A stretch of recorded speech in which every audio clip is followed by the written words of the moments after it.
Goof and giggle, time for goof and giggle.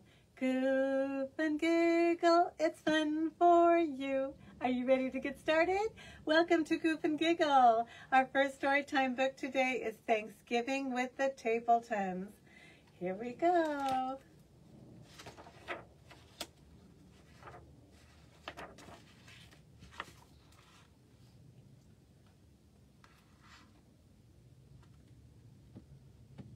Thanksgiving at the Tappletons was always a big day.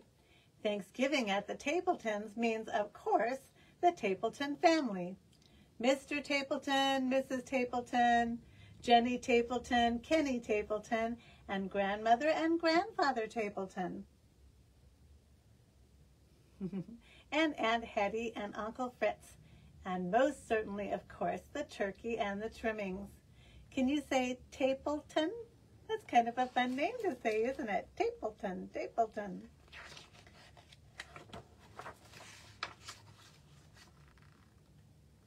It was still dark when Mrs. Tappleton lit the oven and took the big turkey out of the refrigerator. Just then, someone knocked on the kitchen door.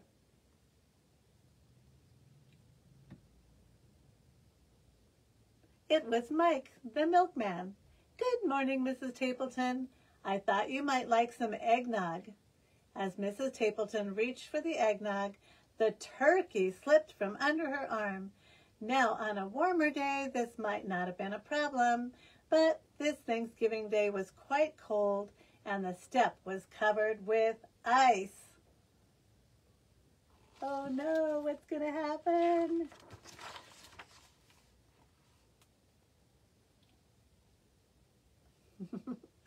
Before she or Mike could even think, the turkey had slithered into the yard. Get it! Shouted Mrs. Tappleton. Mike reached out, but the turkey skidded past him, through the gate and into the street. Hurry! Screamed Mrs. Tappleton. Stop that turkey!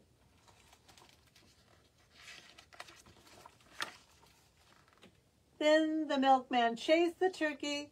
Mrs. Tappleton chased the milkman, and the turkey slid down the hill into the pond. Plop, splash, it tumbled out of sight. Uh-oh, no turkey today. When Mr. Tappleton came down to breakfast, he took a long sniff. I don't smell turkey, he said to his wife. Of course you don't smell turkey, she replied. You have a cold. I don't have a cold, he insisted. Mrs. Tappleton shook some pepper in the air. Her husband sneezed. She said, you do have a cold. She tricked him, didn't she?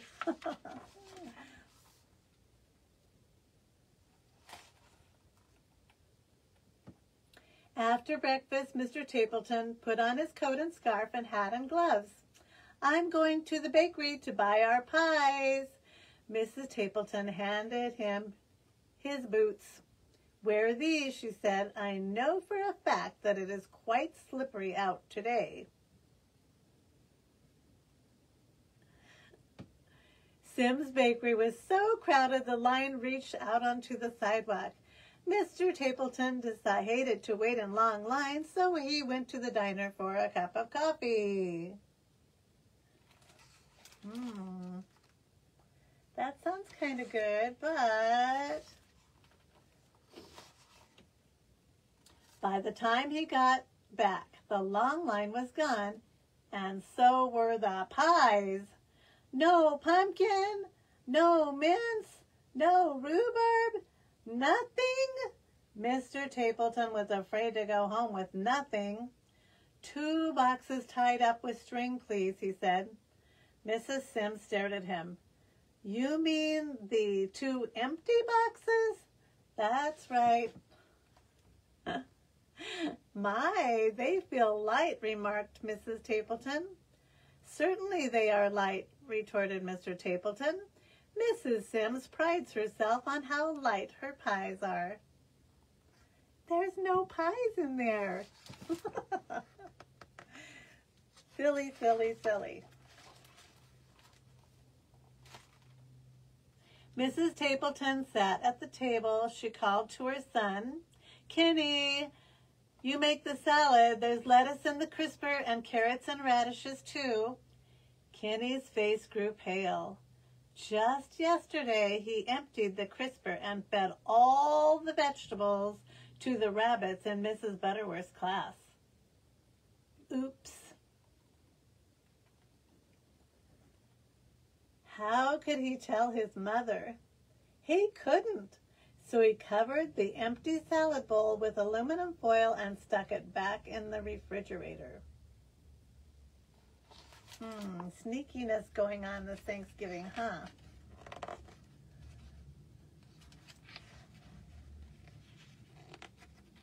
One more page stuck together. Just a minute here. Got it. Sometimes they do that. When the others went to pick up the relatives at the train station, Jenny stayed behind to mash the potatoes. Every year this was her job. She loved it. This year she thought, I'll make them even better. I'll use the blender. Just as Jenny flicked on the blender, the phone rang. It was her best friend, Nora.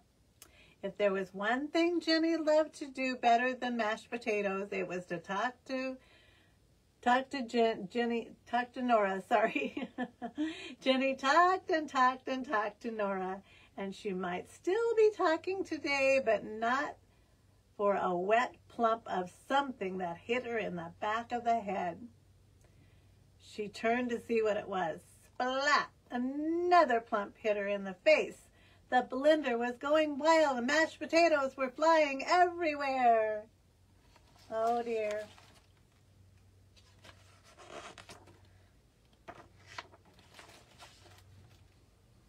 Without even saying goodbye to Nora, Jenny hung up the phone and scrubbed her face and wiped the mashed potatoes from nearly everything in the kitchen. She finished just as the others got back. Uncle Fritz patted his stomach. I'm hungry, he said. Grandfather Tappleton laughed. I'm as hungry as an elephant. Everyone sat down at the table. It was a Tappleton tradition for grandmother to say Thanksgiving prayer.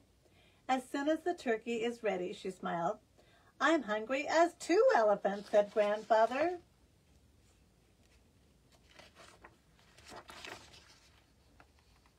Mr. Tappleton went to the oven. I'll carve the turkey now. He opened the oven door. The turkey is gone.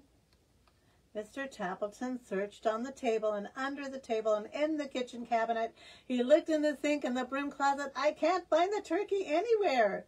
Mrs. Tappleton took a deep breath. She told him how their fine turkey had slipped out the door and down the steps and across the yard and through the gate and down the street and plop splash into the pond. So much for the turkey, said Uncle Fritz, and his stomach rumbled a little louder. Never mind, Aunt Hetty, good-naturedly. We'll fill up on the trimmings.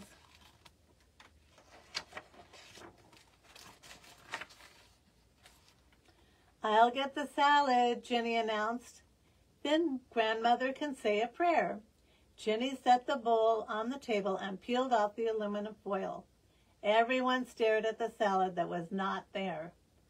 I fed the rabbits at school, confessed Kenny.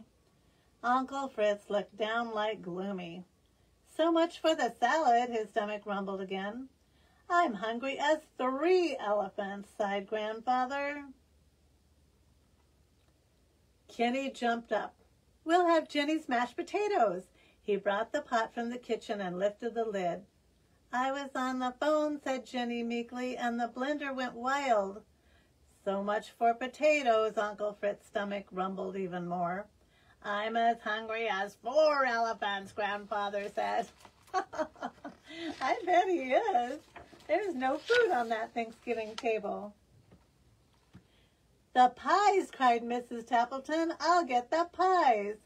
I'll say grace as soon as the pies are cut, Grandmother said with a smile. Mrs. Tappleton brought in the boxes, set them down, and untied the strings.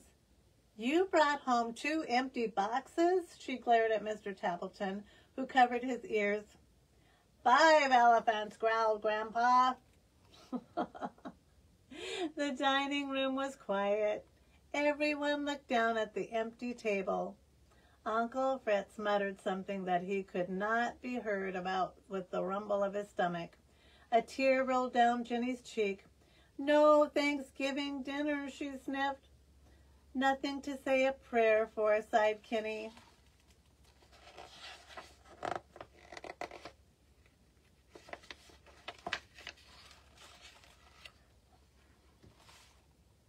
Grandmother smiled. Of course there's something. There is more to Thanksgiving than a turkey and trimmings. And then Grandmother Tappleton asked everyone to bow their heads and said to hold hands around the dining room table. And this is the Thanksgiving prayer she said. Turkeys come, turkeys go, trimmings can be lost, we know. But we're together and that's what matters. Not what's served on the platters. Amen. That was a wonderful prayer, said Aunt Hetty. Mrs. Tappleton jumped up. We have liverwurst and cheese in the refrigerator. I'll help fix the sandwiches, offered Mr. Tappleton. Jenny wiped her tears away. I'll get the pickles. Kenny laughed. I'll open a jar of applesauce for dessert.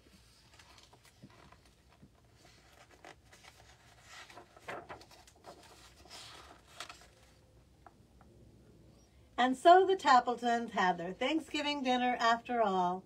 Uncle Fritz's stomach stopped rumbling. Grandfather Tappleton ate enough liverwurst to feed 6 elephants. In fact, everyone had plenty to eat, but most of all, they had each other. Well, that's a wonderful story, isn't it? Thank you for joining me on Goof and Giggle Facebook page and the Goof and Giggle Storytime YouTube channel. And I'll see you real soon at Goof and Giggle. Bye.